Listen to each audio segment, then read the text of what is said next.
Global shipping through the Strait of Hormuz is facing one of its most serious disruptions in years. Shipping giants have either suspended new bookings or halted transits to the Gulf region amid escalating tensions with Iran. The choke point at the center of this crisis is the Strait of Hormuz, with threats to commercial vessels rising and insurance providers reassessing risk exposure. Operators are prioritizing crew safety and asset protection. Some vessels are now holding position while others are rerouting via the Cape of Good Hope, a longer and far more expensive journey. Now, the immediate impact is reduced traffic, delayed cargo movement, and rising uncertainty across global supply chains. The disruption is already translating into measurable economic strain. Oil prices initially surged on fears of a prolonged blockade, with Brent crude briefly spiked as traders priced in potential supply constraints. Although prices have since eased slightly after the United States signaled it would support container transits in the region. Volatility remains elevated. Shipping costs have jumped sharply.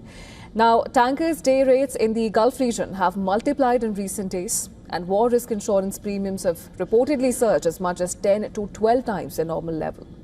In some cases, insurers have withdrawn coverage entirely, effectively creating a financial barrier to trade.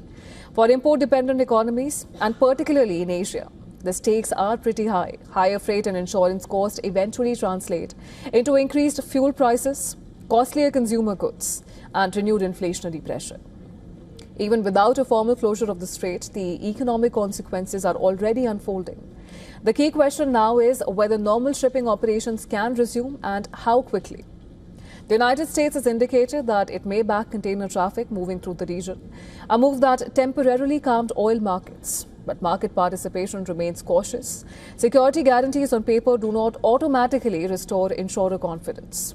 Without affordable war risk coverage and credible de-escalation on the ground, most commercial operators are unlikely to resume full operations through the Strait of Hormuz.